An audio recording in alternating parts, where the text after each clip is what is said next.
Jadi untuk laporan awal ini ya, yang harus kalian kerjakan. Jadi kalian diminta intinya adalah membuat desain pembelajaran ya, desain aktivitas pembelajaran yang bertujuan mencapai tujuan pembelajaran pada topik yang dipilih. Apa saja isinya? Ada pendahuluan berupa latar belakang ya, mengapa memilih topik tersebut ya. Terus ada gap ya, masalahnya apa sih pada topik tersebut yang kerap terjadi di kelas gitu. Bagaimana aktivitas yang Anda rancang akan menyelesaikan masalah tersebut. Jadi misalkan kamu mau pilih topik apa nih di SMP ya, misalkan topik aljabar gitu ya. Nah, masalah yang sering ditemukan pada topik aljabar apa sih gitu. Nah, itu harus menjadi gap yang ingin kalian eh, cari solusinya. Terus gimana Bu saya tahu ada masalah gitu kan misalkan ya. Kan saya belum pernah mengajar, belum tahu kondisi kelasnya gitu. Nah, salah satu cara mencari masalah kamu bisa baca di literatur. Silakan baca-baca jurnal-jurnal, baca artikel, baca buku gitu ya. Biasanya eh, untuk topik-topik aljabar masalah yang sering terjadi apa sih gitu. Misalkan siswa sulitan memahami makna variabel gitu misalkan. Jadi variabel yang dipahami anak-anak itu sebetulnya apa gitu. Kesalahannya di mana kan gitu ya.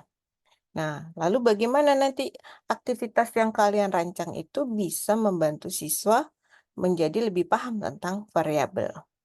Jadi itu isi di pendahuluan. Kemudian tujuan pembelajaran. Nah, tujuan pembelajaran ini tentunya nanti disesuaikan dengan kurikulumnya ya. Misalkan karena kalian kan hanya punya satu kali pertemuan ya, uji cobanya hanya di satu kali pertemuan. Jadi tujuannya mungkin apa ya namanya bagian dari tujuan besar gitu ya. Misalkan ada beberapa capaian pembelajaran. Nah, untuk satu pertemuan ini mungkin baru subnya aja, satu sub saja gitu. Jadi tujuannya jangan terlalu uh, banyak gitu karena nanti tidak sesuai dengan waktu yang tersedia ya. Jadi tujuannya detail dan eh, sesuai dengan alokasi waktu yang kalian punya. Jadi dengan alokasi waktu satu pertemuan ya kurang lebih mungkin 50 menit ya 45 sampai 50 menit nanti uji cobanya. Kira-kira tujuan apa yang bisa dicapai dalam waktu itu gitu. Kemudian perangkat yang diperlukan. Ya, perangkat pembelajaran ini berupa apa? Berupa ada lesson plan pasti ya. Kalau harus membuat lesson plan atau RPP. Kalau di kurikulum Merdeka namanya modul ajar ya, gitu. Itu harus kalian persiapkan. Terus perangkat pendukung lainnya apa? Oh, mungkin perlu ada PowerPoint gitu ya. Perlu dibuat, siapkan. Oh, ada media lainnya mau dibantu dengan video, misalkan ya. Apa videonya? Cari, siapkan. Ada LKPD, ya, disiapkan. Ada peraga, ya, disiapkan. Jadi segala macam bentuk perangkat yang diperlukan untuk eh, pembelajaran. Kemudian berikutnya rangkaian aktivitas pembelajaran. Ya, ini nanti adanya di dalam RPP dengan detail atau di dalam modul itu ya, dilengkapi dengan QRS ya. Nah, jangan lupa referensi dan lampiran ya, yang tadi itu ya, yang perangkat itu nanti di apa dilampirkan. Jadi referensi itu ya itu tadi jurnal-jurnal yang kamu baca, buku-buku yang kamu baca itu menjadi referensi. Gitu. Nah, dalam membuat desain pembelajarannya, eh, saya berharap nanti akan muncul pembelajaran-pembelajaran yang inovatif, gitu. Inovatif maksudnya apa? Maksudnya adalah bukan pembelajaran yang tradisional, ya. Yang mungkin dulu waktu kamu SMP, gurunya mengajar dengan cara, oke, tujuan pembelajaran hari ini ya, gitu. Terus eh, dijelaskan. materinya dijelaskan, kasih contoh, oke sekarang kerjakan latihan. Nah, ya, itu pembelajaran yang tradisional ya atau konvensional. Nah, di tugas ini saya berharap bukan yang seperti itu, ya. Saya berharap nanti yang muncul ada pembelajaran-pembelajaran yang inovatif. Jadi ada sebuah keterbaruan yang kamu eh, tampilkan, ada kreativitas kamu di situ. Nah, bagaimana sih bisa dapat ide-ide untuk pembelajaran-pembelajaran inovatif tersebut? Kamu bisa banyak baca ya, banyak baca, terus mungkin cari di YouTube ya. Sekarang ada banyak yang bisa kalian informasi yang bisa kalian cari, baca di artikel-artikel atau sekedar sekedar Google gitu ya. Em, Lesson plan for algebra, for example, gitu ya. Kamu coba Google nanti nanti mungkin akan dapat beberapa lesson plan dari sekolah-sekolah di luar negeri gitu yang mungkin bisa kalian adaptasi ya. Gimana sih caranya gitu. Jadi eh semakin kreatif, semakin inovatif, nah itu nanti apa? Semakin bagus gitu. Nah, inovasi itu juga kalian bisa eh coba dengan mengimplementasikan strategi-strategi pembelajaran terkini ya. Misalkan ada STEM nih gitu. Pernah dengar nggak STEM? Science, Technology, Engineering, Mathematics gitu. Ada pembelajaran STEM. Oke, bisa nggak ya kamu mencoba menerapkan STEM untuk mengajarkan aljabar?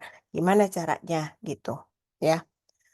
Nah, gimana tuh caranya? Coba Google dulu, cari dulu ya. Teaching teaching with STEM misalkan gitu. Terus ada strategi pembelajaran apa lagi ya gitu ya. Misalkan oh ini nih ada dengan contextual teaching and learning. Apa sih contextual teaching and learning? Nah, kamu coba baca-baca dulu mungkin. Oh, dia menggunakan konteks gitu ya. Jadi pembelajaran dengan konteks kehidupan sehari-hari gitu misalkan. Oh, berarti nanti gimana ya mendesain pembelajaran yang seperti itu ya, kayak gitu. Jadi itu ya yang saya harap kalian bisa kembangkan untuk tugas ini. Nah, nanti setelah ada laporan awal, nah laporan awal itu kan intinya berisi desain pembelajarannya. Nah, desain itu nanti kamu implementasikan di eksperimen mengajar. Ya, satu kelompok punya waktu 50 menit. Ya, 40 menit pelaksanaan, 10 menit diskusi. Nanti kelompok yang mendapat giliran eksperimen akan berbagi peran. Ada yang jadi guru gitu ya, ada yang jadi asisten guru, ada yang jadi pengamat, observer gitu. Nah, teman-teman yang lain jadi muridnya. Ya, jadi ini settingnya nanti micro teaching gitu ya. Nah, teman-teman yang lain jadi muridnya. Nanti di kelas apa kelompok yang mengajar boleh disiapkan kamera ya, kamera untuk direkam, misalkan pembelajarannya direkam, terus nanti aktivitas siswanya juga kalau bisa direkam, itu bisa kalian rekam. Jadi kalian bisa dapat data eh, gimana tadi gurunya mengajar dan bagaimana siswanya belajar gitu. Jadi pada saat misalkan ada kegiatan diskusi kelompok gitu ya, nah kalau direkam kan kalian bisa lihat nanti. Tadi yang didiskusikan apa ya di dalam kelompok itu gitu. Mereka bagaimana bekerjanya, bagaimana berpikir matematikanya, ya.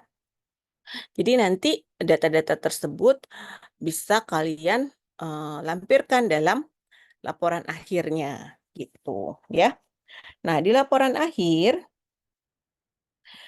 intinya berisi refleksi, ya. Refleksi pelaksanaan eksperimennya tadi, ya. Jadi, apa yang kalian sudah rencanakan, apakah terjadi? apakah sesuai dengan yang sudah direncanakan gitu ya. Misalnya, ada bagian-bagian yang tidak terlaksana karena, eee, apa namanya, mungkin alokasi waktunya tidak tidak pas ya. Pada saat direncanakan, aktivitas kelompok hanya misalkan 15 menit gitu, tapi kenyataannya siswa butuh waktu lebih banyak gitu. Akhirnya beberapa aktivitas di akhir tidak terlaksana ya misalkan, sering kayak kayak gitu di kelas. Nah itu bagian dari refleksi. Kemudian, hal apa saja nih yang sudah, bagus dalam pembelajaran tersebut ya, dan kira-kira kenapa ya itu berhasil, kenapa itu sukses? Hal apa yang, belum gitu, dan bagaimana nanti memperbaikinya? Jadi jika kalian akan mengulang pembelajaran tersebut, hal apa yang akan diubah dan diperbaiki gitu ya. Itu adalah, refleksi dan, akan lebih baik jika refleksinya itu disertakan dengan data-data yang kamu kumpulkan tadi. Misalkan, eee, tadi ada cuplikan video, ada foto gitu ya. Jadi di foto ketika siswanya bekerja, terus kemudian LKPD ya.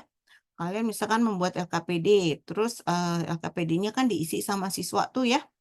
Nah, di situ dilihat tuh jawabannya, gitu, jawaban siswanya, oh ternyata siswanya berhasil. Nah, hal ini menunjukkan bahwa aktivitas tersebut, dapat membantu siswa memahami materinya. Atau misalkan LKPD-nya, salah ya, siswa ngisinya salah. Nah, berarti hal itu menunjukkan apa, gitu, dan bagaimana nanti memperbaikinya, gitu ya. Jadi inti dari tugas ini adalah, eee, kita mencoba merancang pembelajaran yang inovatif, kemudian mencoba mengimplementasikannya, dan setelah itu merefleksikannya, ya. Dalam refleksi, it's not about doing the perfect teaching, gitu. Jadi tujuannya bukan kalau tadi di awal saya berharap kamu mencoba yang inovatif, yes, gitu ya. Tapi bukan berarti harus sempurna, gitu ya. Tidak ada, pembelajaran yang sempurna, gitu ya. So it's not about creating a perfect teaching, but it's about trying to do your best, mencoba melakukan terbaik yang kamu bisa, dan, eee, berlatih reflective thinking, ya, merefleksikannya, and then knowing what is good and what is not good, ya, bisa mengidentifikasi yang sudah bagus dan itu berhasil bagus kenapa, sehingga nanti ke depan itu bisa dipertahankan, bisa disebarluaskan gitu ya. Jadi ada yang namanya praktik baik mengajar. Biasanya guru-guru itu saling menyebarluaskan praktik baik mengajar. Oh, di kelas saya mencoba gini berhasil. Gitu ya. Diceritakan ke teman-teman guru yang lain sehingga teman-teman guru yang lain bisa mencoba juga gitu. Nah, makanya dalam refleksi ini hal-hal yang sudah bagus perlu diapresiasi, diidentifikasi dan dipahami kenapa dia berhasil gitu ya. Jadi supaya nanti pada saat penyebarluasannya itu bisa lebih mudah ya, mudah dipahami. Oh, dia berhasil karena ini, gitu. Berarti nanti kalau orang lain mau mencoba, dia paham betul, gitu. Mencobanya, nggak sekedar mencoba-coba gitu, tapi oh dia ngerti, oh harus begini begini begini dulu, gitu loh, ya. Nah, refleksi yang satunya lagi juga refleksi untuk perbaikan, gitu. Jadi hal-hal yang belum bagus diidentifikasi juga. Oh, tadi bagian yang ini kayaknya gagal. Kenapa gagal? Gitu. Apa penyebabnya? Dan apa yang bisa kita lakukan untuk memperbaikinya, gitu ya. Jadi tujuannya itu. Tujuannya adalah, jika memang pembelajarannya belum bagus ya enggak apa-apa, gitu. Yang penting kamu tahu itu belum berhasil dan kamu tahu cara memperbaikinya ke depan. Ya. Jadi tugas ini tujuannya seperti itu, ya. Jadi lebih baik kita tahu bahwa kita belum benar agar kita bisa memperbaiki ke depan. Jangan sampai kita belum benar tapi kita cuek gitu ya. Ah, nggak apa-apa, biarin aja. Saya nggak gitu, ya. Jadi reflective thinking itu sesuatu yang selalu mendorong kita untuk selalu memperbaiki diri. Intinya gitu, ya. Oke, bisa dipahami ya untuk tugasnya. Ada pertanyaan?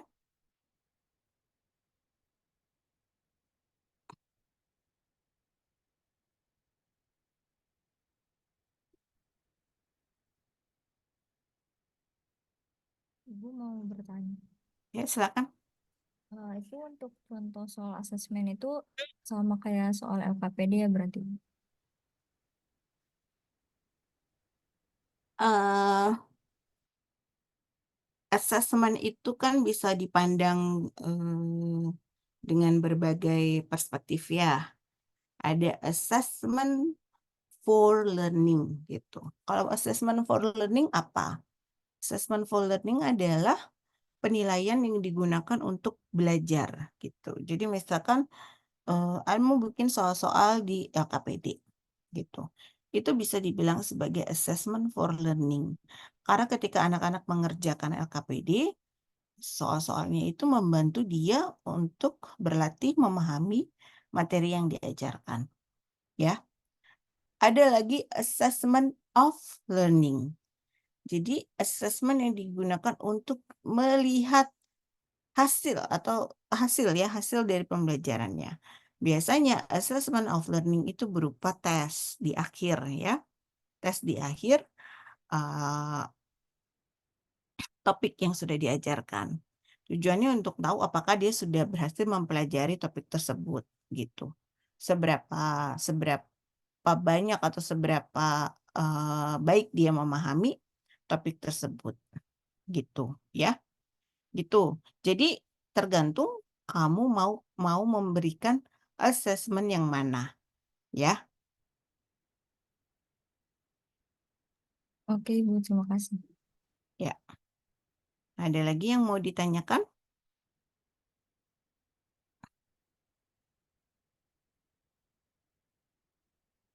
Oke. Baik, selanjutnya saya mau cek satu-satu dalam setiap kelompok progresnya sudah sampai mana ya.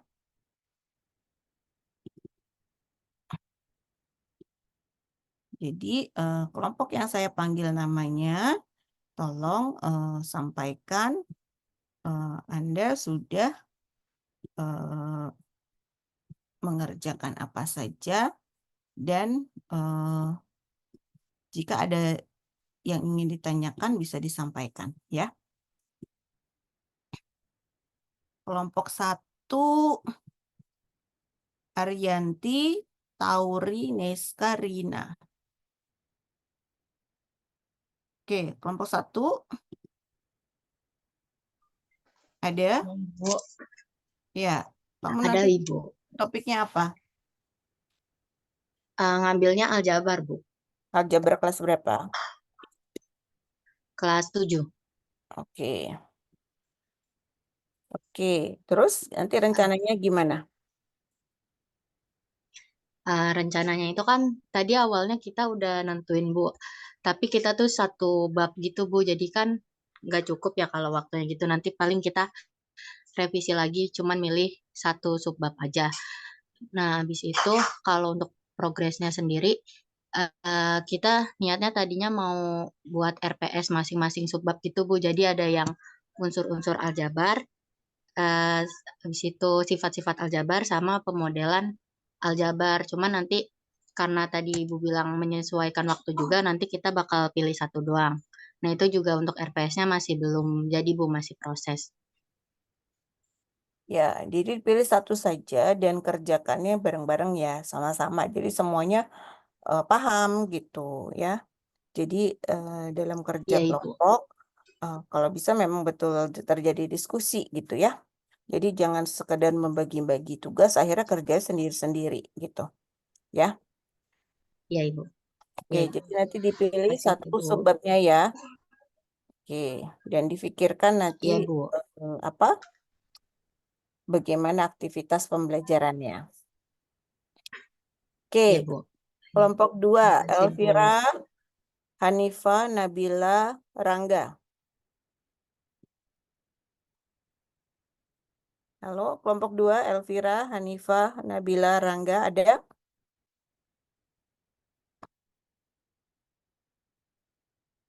Ada Ibu. Ya, kelompok 2 gimana? Mau topik apa? Kelas berapa? Topiknya ini sih Bu bilangan tentang kuantiti untuk kelas 7. Cuman buat perencanaan ke depannya belum didiskusiin lagi Bu. Hmm.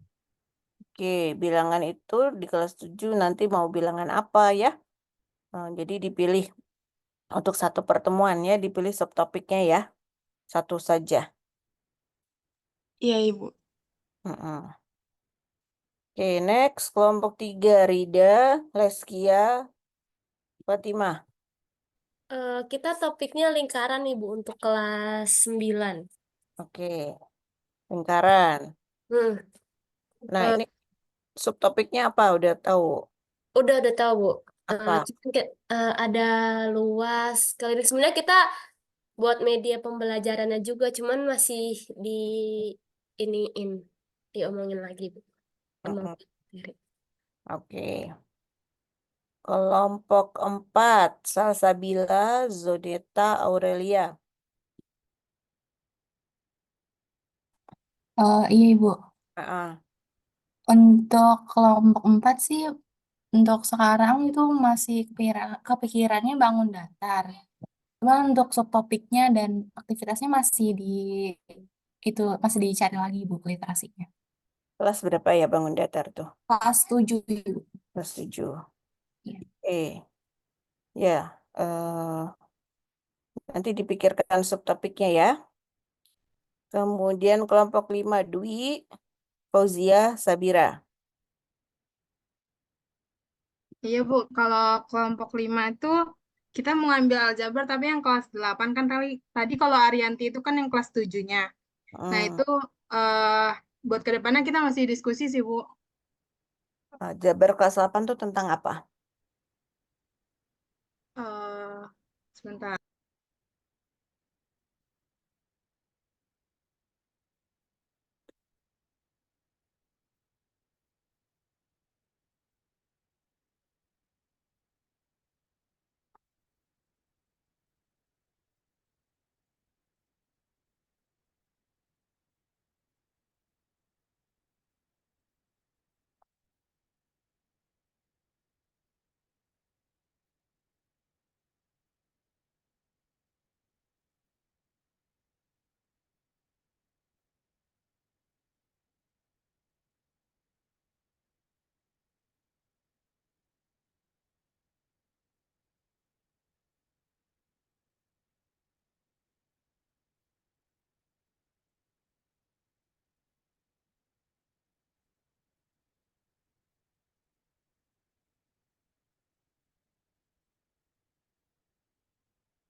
Buat subbabnya kayaknya kita ngambil ini deh Bu, sistem persamaan linear gitu. Sistem bersama linear. Oke. Iya.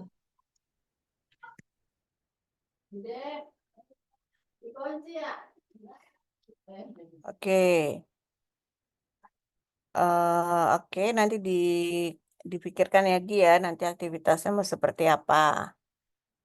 Oke, berikutnya kelompok 6, Eva, Kalista, Retno. Iya Bu, kelompok kita rencananya mau ambil topik bangun ruang Kelas, kelas 9. bangun ruang kelas 9. Oke. Subtopik apa? Luas permukaan dan volume Bu. Kita Luas- masih diskusiin mau dua-duanya atau salah satu. Mm-mm.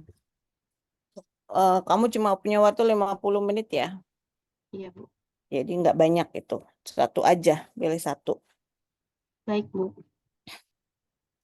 Kelompok 7, Siska, Nahdia, Rizka.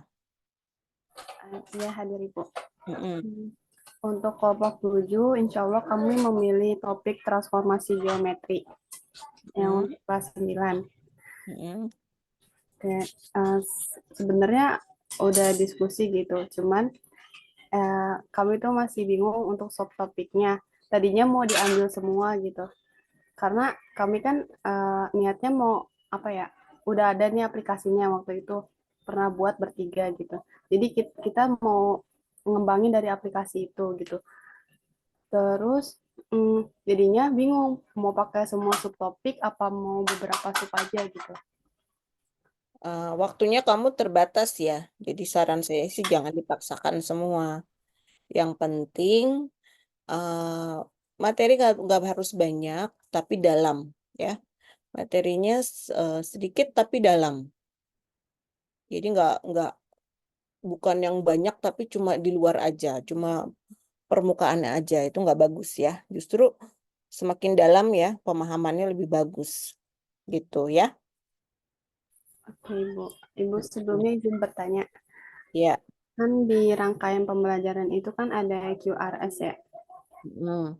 Nah, itu QRS-nya itu eh, dari soal LKPD atau dari yang mana, Ibu?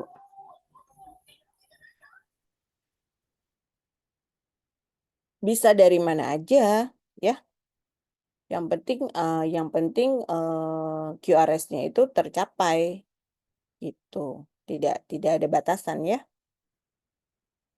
Oke, baik, Ibu. Terima kasih banyak, Ibu. Oke. Lanjut ya kelompok 8 Dewi, Anesia, Aninda. Iya Bu hadir. Buat kelompok 8 itu niatnya mau ambil tema Pitagoras buat kelas 8. Cuman buat selanjutnya masih didiskusin lagi Bu. Mm-mm. Ya, oke. Lanjutkan ya diskusikan lebih detail dalam kelompoknya. 9, kelompok 9 Latifa, Yasmin, Aisyah. Iya, Ibu hadir. Untuk kelompok kami kemarin kami diskusi mau ambil bangun ruang sisi datar, Ibu, di kelas 8. Nanti kita fokusnya ke kubus dan balok, Ibu. Terus dan balok. Oke. Iya, Apanya? Volumenya, luas iya, pembahasannya apa? ya dari luas dan volumenya kan kalau kubus dan balok mungkin dengan waktu segitu masih bisa kita dalami ya, Bu ya. Oke Tuh. ya. Yang penting pertimbangkan itu ya, kedalaman dan waktu yang tersedia. Baik, Ibu. Next, 10 Faisal, Diki, Sayyidina. Oke Bu, jadi kelompok kami tuh udah milih 3 materi sebenarnya Bu. Ada relasi dan fungsi, persamaan garis lurus, sama sistem persamaan linear 2 variabel.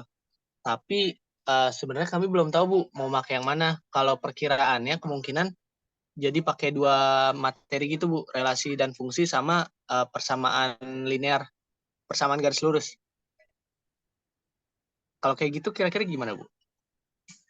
Waktunya cuma sebentar ya. Hmm, Jadi sebaiknya pilih satu saja supaya kamu bisa lebih fokus ya. benar-benar dimantepin berarti ya Bu, satu Iya, materi itu. satu materi biar fokus dan biar bisa dalam ya. Kalau Oke Bu. nanti pada pelaksanaannya mungkin saja beririsan ya, mungkin saja beririsan. Misalkan ketika kamu bicarakan persamaan linier gitu ya, nanti mungkin nyambung-nyambung sedikit ke fungsi, ya bisa saja gitu. Tapi kamu tetap fokusnya di persamaan liniernya, misalkan gitu ya. Kalau kamu pilih fungsi gitu ya, nanti bisa kalau fungsi kan bisa macam-macam, bisa fungsi linier, bisa fungsi kuadrat gitu kan. Nah, pasti kan nanti akan ada irisan-irisan, tetapi fokus kamu tetap di fungsi gitu ya. Jadi Oke Bu, pilih paham satu, Bu. pilih fokusnya satu gitu. Jadi ini belum ada ya, belum belum dipilih ya. Iya Bu, belum ada yang fix Bu. nanti Oke. kami diskusikan kembali. Terima kasih, Bu. Ya, kelompok 11, Aura, Haikal, Arif. Oke, Bu, apakah suara terdengar? Terdengar. Oke, untuk kelompok 11, kami berencana untuk mengambil topik persamaan garis lurus, di mana fokus kita itu lebih ke bagian grafik. Karena kan waktu sedikit ya, jadi mungkin lebih ke fokusnya ke grafik aja tuh. Untuk Kelas berapa RPS juga. ini? Kenapa, Ibu? Kelas berapa? Kelas 8. Kelas 8. Oke. Terus lanjut. Untuk RPS masih berlanjut dan udah sih. Kira-kira itu aja kan ya? Oke. Nah, terus ada lagi mungkin untuk kelompok 11, dari 3 orang, kami kayaknya cuma jadi 2 orang aja, Bu. Untuk Arif, soalnya dari kemarin belum ada progres pengerjaan, jadi saya kira untuk 2 orang aja kelompok 11 apakah bisa, Bu? Oke, kalau gitu nih yang 4 orang pindah 1 ke 11 gimana? Kelompok 1 atau kelompok 2 kan ada 4 orang ya. 1 pindah ke 11 ya. Nah, ini nanti tolong dibantu ya, diatur kembali. Iya, baik, Ibu. Oke. Oke, terima kasih, Bu. Haikal ya. Jadi kalian Laporan ya. dari Haikal. Oke. Kelompok 12, Dahlia, Dinda, Gaitsa. Ya Ibu, untuk kelompok 12 sendiri udah milih materinya yaitu aljabar kelas 7 untuk subtopiknya penyederhanaan bentuk aljabar. Penyederhanaan bentuk aljabar. Oke. Oke, good ya. Nah, berarti ini dari 12 kelompok, kalian sebetulnya sudah ada gambaran ya, mau apa. Nah, kecuali kelompok 10 ya, dipilih lagi nih kelompok 10 topiknya apa. Dan coba dipelajari, dipikirkan lagi nanti mengajarkannya dengan seperti apa gitu. Oke. Nah, karena ini masih pada belum punya apa ya namanya, ide yang matang ya untuk aktivitas pembelajarannya. Jadi sekarang kalian, hostnya siapa ya? Tolong bikinkan breakout room. Buat breakout room, jadi setiap anggota kelompok langsung masuk ke kelompoknya masing-masing dan diskusi di situ. Hani, hostnya siapa, Han? Saya, Ibu. Bisa langsung dibuatin aja, Ibu. Ya, silakan tolong ya.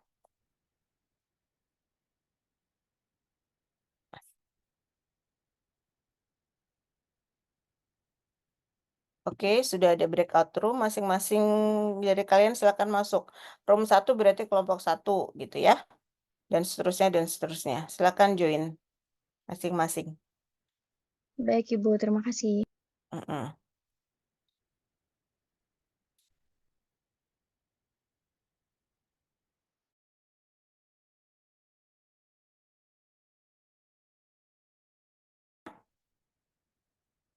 Ya, tadi gimana dalam kelompoknya? Maaf Ibu, untuk kelompok 5, tadi kan kita ambilnya aljabar ya Bu, yang kelas 8 SPLDV. Nah, setelah kita diskusi-diskusi, nah kita bingung juga kan alat peraga yang buat siswa itu memahami konsep itu bagaimana. Nah, itu kita mau ganti topik itu boleh kan Bu? Ganti apa? Kita gantinya irisan dan gabungan. Himpunan. Iya, Kelas berapa berarti? kelas 7. Oke, ya udah saya catat. Benar kelas 7 ya. Oke. Terus yang lain gimana?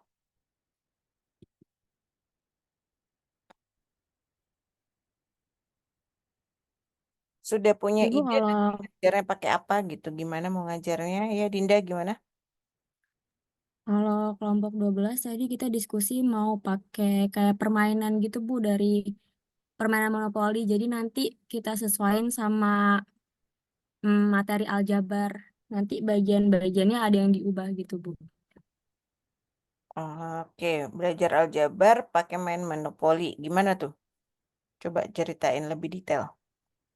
Kan kalau di monopoli itu kan ada ini ya, ada peta dana umum sama kesempatan. Jadi nanti kalau di situ kita ubah dana umumnya itu jadi kayak kartu emas gitu. Kartu emasnya itu isinya tentang kayak pengetahuan tentang aljabarnya gitu.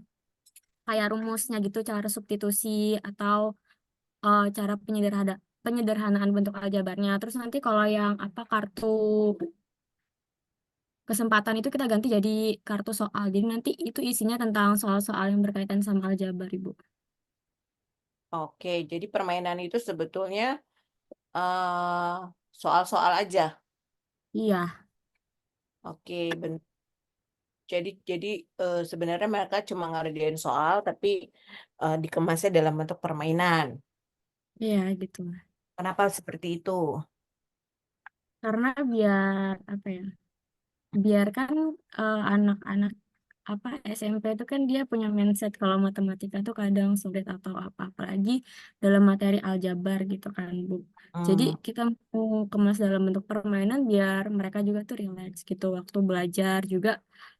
eh Kadang itu ada pendekatan yang apa ya, yang dia tuh kalau dikerjain secara langsung tuh bisa lebih masuk kan anaknya dibanding kalau cuman teori-teori aja gitu. Menurut kita gitu, Bu.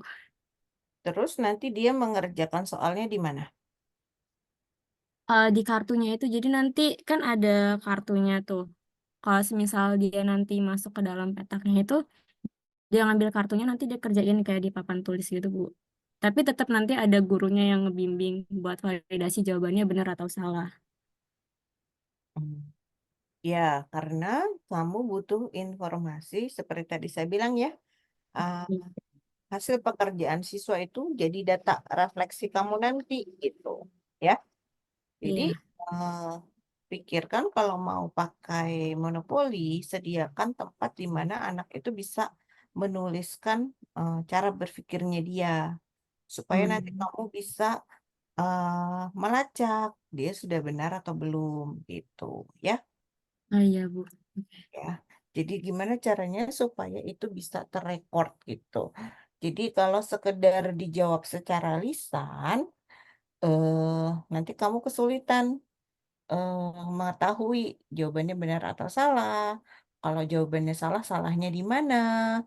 Nah, terus kenapa dia salah? Ya, apakah terjadi miskonsepsi kan gitu ya? Justru dari kesalahan-kesalahan siswa itu kita ingin tahu. eh ada miskonsepsi nggak sih, kesulitannya dia di mana sih gitu kan, bagaimana kita membantu memperbaikinya gitu. Jadi penting untuk punya evidence ya, atau data itu tadi.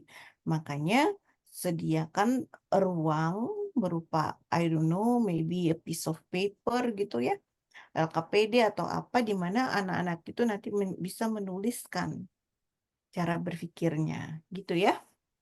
Iya, oke, Bu. Mm-mm. Baik, kelompok yang lain gimana? Kelompok 10 udah mantap mau pilih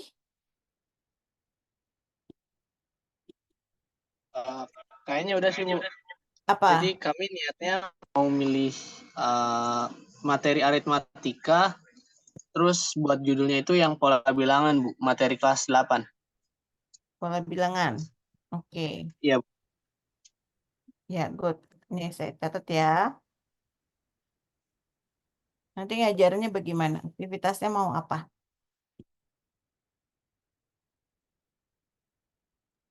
Kenapa, Bu? Mohon maaf, tadi agak putus-putus. Nanti mengajarkan pola bilangan dengan aktivitas apa?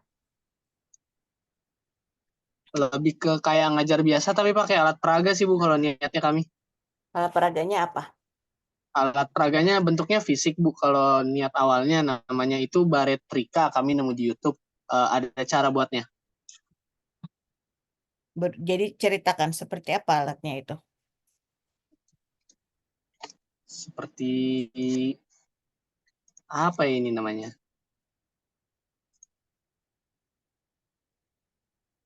Jadi dia tuh nanti ada gambar-gambar, gimana ya, Bu? Saya kasih link aja, Bu? Saya bingung juga jelasinnya. Coba Bisa. kamu share screen deh. Silakan share screen. Boleh, Sal, tolong, Sal. Enggak, jadi gini Bu, alatnya ada tabel Bu. Tabelnya tuh kalau yang kan kalau aritmatika kan ada U1, U2, U3, U4. Nah, kalau U1 ada satu kotak, U2 ada dua kotak. Nanti kayak dibarisin ke kanan gitu. Ntar tadi gimana jelasin ya? Saya bikin aja bener nih.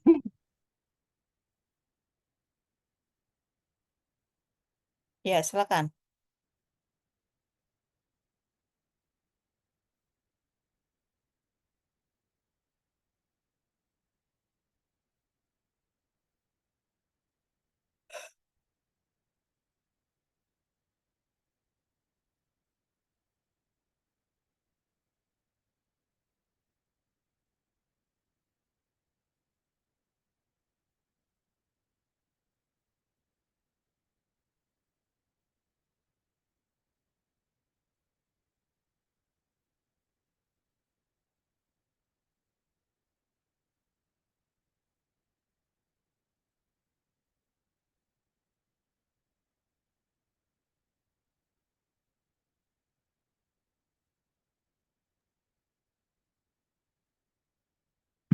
Iya Bu, kayak gini Bu. Tapi Hmm. kalau di link lain sih ada yang lebih jelas sih Bu.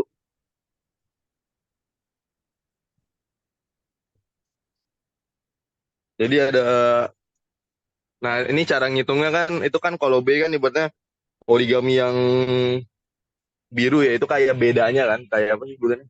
Radiusnya gitu, R-nya.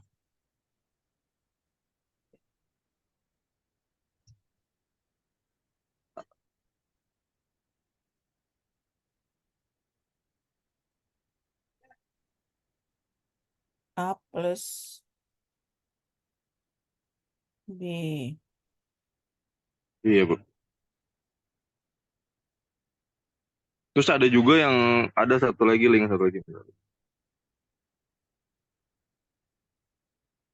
Dia tuh kayak ada kayak penyangganya gitu Bu, kayak bisa kayak dimainin gitu nih. Ada kayak bukan mangkok sih, kayak tempat gitu, terus ada buletannya mana nih? Nah tuh yang hitam, yang merah-merah.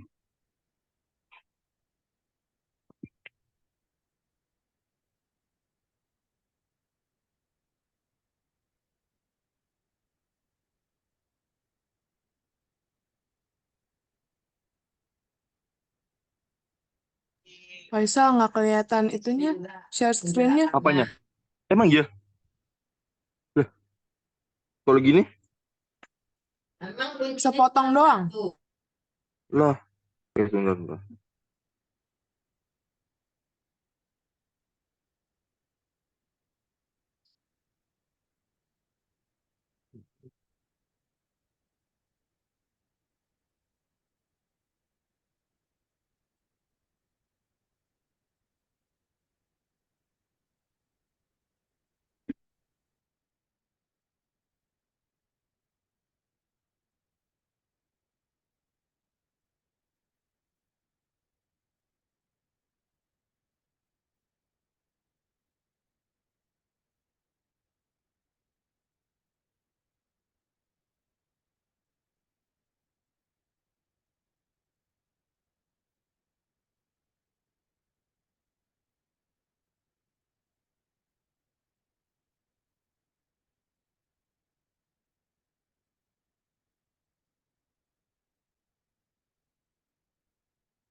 Sorry teman-teman yang lain kelihatan nggak ya?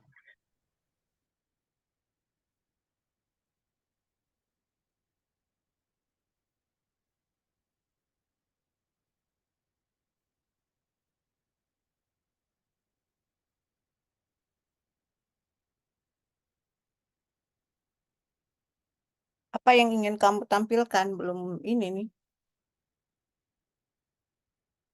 Nah, Berarti ini belum di sebentar Bu. Bentar ya Bu ya. Maaf. Oke, untuk pola barisan dan deret itu biasanya ya itu menjadi apa namanya ya?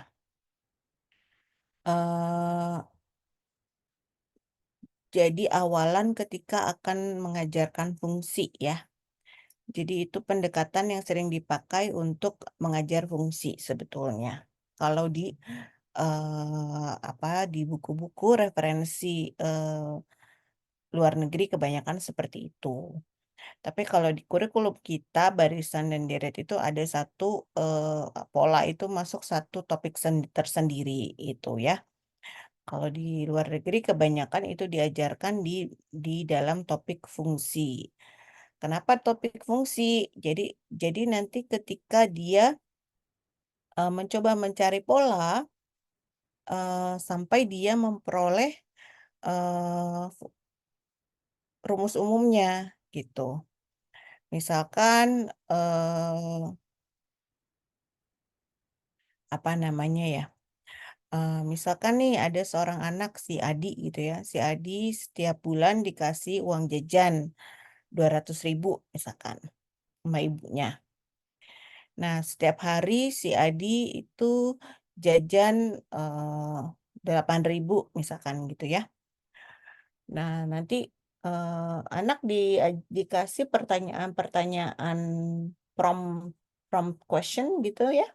Pertanyaan-pertanyaan arahan misalkan setelah 1 minggu berarti Adi sudah jajan berapa gitu ya. Selama 1 minggu gitu.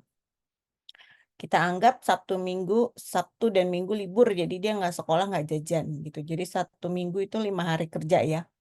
Berarti kalau satu harinya 8.000, berarti dalam 1 minggu dia menghabiskan 40.000 misalkan. Oke, pertanyaan berikutnya, berarti sisa uangnya berapa kan gitu ya? Sisa uangnya berarti 200.000 dikurang 40.000 gitu. Nah, dari satu kasus itu uang jajannya si Adi, kamu bisa create begitu banyak pertanyaan. Jadi di hari pertama dia jajan berapa? 8.000. Hari kedua dia jajan berapa? 16.000 berarti kan ya 8.000 kali 2. Hari ketiga dia berapa? 8.000 kali 3. Nah, terus sisanya berapa? Hari pertama berarti sisanya 200.000 dikurang 8.000.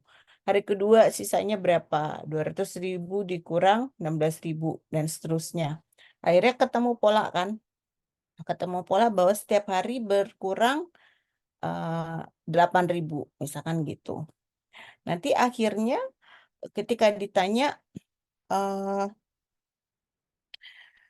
oke, kita anggap 1 minggu dia tetap jajan deh ya. Jadi N-nya tuh utuh gitu. N-nya lebih sederhana gitu ya. Sabtu Minggu dia tetap jajan. Jadi ketika misalkan ditanya setelah 15 hari berapa sisa uang Adi kan gitu ya. Jadi kita bisa berharap anak kemudian bisa memperoleh mengerti bahwa itu menjadi 200.000 dikurang 8.000 kali 15 karena sudah 15 hari. Nah, nanti diajak tuh anak, oh berarti kalau kita mau tahu sisa uang Adi gitu ya. Sisa uang Adi misalkan kita misalkan dengan Y gitu. Y adalah sisa uang Adi. Berarti X X kita misalkan sebagai hari ya, banyak hari dia pada hari keberapa maksudnya ya. Jadi kalau ditanya kemudian sisa uang Hadi di hari ke-25 berarti gimana? Berarti 200.000 dikurang 8.000 kali 25 misalkan gitu. Terus apakah di akhir bulan ya, kalau misalkan 1 bulan itu 30 hari, Adi punya tabungan nggak gitu, punya sisa uang yang bisa dia tabung atau tidak kan gitu. Bisa juga kamu kamu tanya seperti itu. Nah, berarti nanti harapannya dia bisa menemukan fungsi Y sama dengan 200.000 dikurang 8.000 X gitu. Jadi itu ya ide memulai mengajarkan fungsi dari pola gitu. Jadi karena fungsi itu sebetulnya adalah bentuk umum yang digunakan untuk merepresentasikan nilai yang bergerak ya. Dalam hal ini nilai yang bergerak apa? Uang jajannya si Adi bergerak gitu. Semakin banyak hari dia semakin berkurang uangnya gitu ya. Jadi jadi fungsi itu biasa diajarkan dengan pola-pola. Pola-polanya juga bisa pakai pendekatan misalkan pola geometri ya, nggak harus pola bilangan. Kalau tadi kan contoh uang itu bisa kita ibaratkan pola bilangan. Pola geometri itu apa? Ya bisa dari gambar-gambar gitu. Misalkan eh, di ada di apa namanya kita akan buat eh, kandang ya, kandang sebuah peternakan gitu ya akan membuat kandang ayam misalkan gitu. Satu satu blok kandang itu bisa memuat misalkan 20 ekor ayam. Jadi dibikinlah tuh bisa nggak saya share screen sebentar. Whiteboard ya.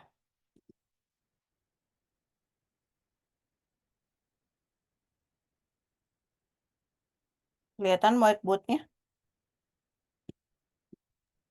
Kelihatan, Bu. Oke.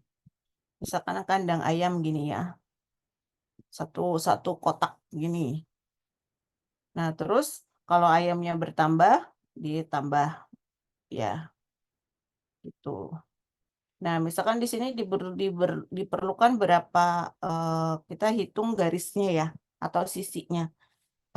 Kita anggaplah ini sebagai panel ya, panel pembatas kandang ayam itu. Kalau kalau ada satu, dia kan ada 4 ya di sini. 4 panel. Ketika kandangnya 2, bertambah berapa nih? Nambahnya 3 ya. Kalau kita tambah lagi kandangnya, misalkan gitu. Tambah 3 lagi. Nah, ini pola geometri karena kita dengan bentuk-bentuk seperti ini gitu. Jadi kalau misalkan kamu mau bikin 4 atau sekian ruang kandang ayam gitu ya, misalkan ada 9 gitu, berarti berapa panel yang dibutuhkan ya. Nanti dia bisa temukan rumus umumnya gitu.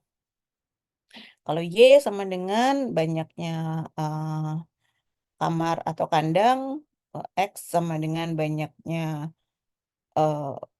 sorry, Y sama dengan banyaknya panel, X banyaknya kandang gitu ya. Nanti berapa? Bisa diarahkan ke sana. Nah, pola-pola geometri bisa beragam. Misalkan kamu juga bisa buat apa namanya? Misalkan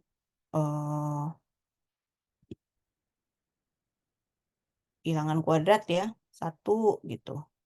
Terus nanti di sini ada 4 ya. Kalau 2 kali 2, nanti kamu punya 4 gitu. Nanti bikin 3 kali 3. Nah, itu namanya bilangan kuadrat. Jadi bilangan kuadrat terlihat pola geometrinya. Bisa juga kamu bisa aja apa namanya modifikasi. Misalkan kamu membuat ornamen gitu ya, ornamen apa namanya untuk di rumah gitu dibuat misalkan seperti ini. Jadi pakai kaca ya, pakai kaca supaya sinar matahari bisa masuk misalkan gitu. Dibuat ornamennya seperti ini. Kalau misalkan satu polanya seperti ini. Kemudian kalau di apa diperbanyak ya terserah kamu nanti polanya mau kamu buat seperti apa Misalkan ditambah sininya misalkan gitu ya. Tambah lagi pola kedua, ininya nambah. Ya, kamu bisa berkreasi lah gitu ya. Nah, bedanya kalau belajar pola bilangan kan kamu pakai rumusnya UN ya. UN sama dengan eh, A plus M-1 kali B. Tapi kalau pendekatan fungsi, nggak pakai rumus itu gitu. Jadi nanti akan beda beda beda strategi aja sih, tapi nanti rumus akhirnya pun sama gitu ya. Jadi itu ya gambaran untuk pola bilangan sorry untuk pola atau barisan seperti itu kurang lebih. Jadi mungkin kamu bisa pikirkan ide-idenya. Sebaiknya saran saya ketika ingin mengajarkan pola gunakan pendekatan problem solving bisa ya. Jadi kamu bisa bisa kasih soal-soal yang problem solving supaya dia melatih anak-anak melihat polanya. Jadi kalau mau pakai alat peraga tadi, alat peraganya itu harus dikaitkan dengan masalah yang akan diangkat. Tadi kan di laporan awal harus ada masalah ya. Masalahnya apa? Masalah kesulitan anak belajar eh, barisan dan deret aritmetika tuh apa sih? Gitu ya. Nah, apakah alat peraga yang tadi kamu ingin gunakan itu bisa membantu anak memahami kesulitan tersebut? Nah, ya itu harus harus kelihatan kaitannya gitu ya. Siap, Ibu. Oke. Nah, waktu kita udah mendekati ini ada yang ingin ditanyakan dari kelompok yang lain?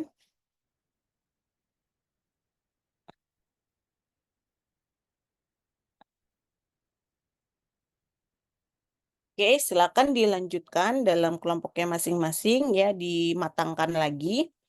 Hani, tolong minggu depan sudah ada 2 kelompok yang siap tampil ya. Gitu. Ya, Jadi baik, Ibu.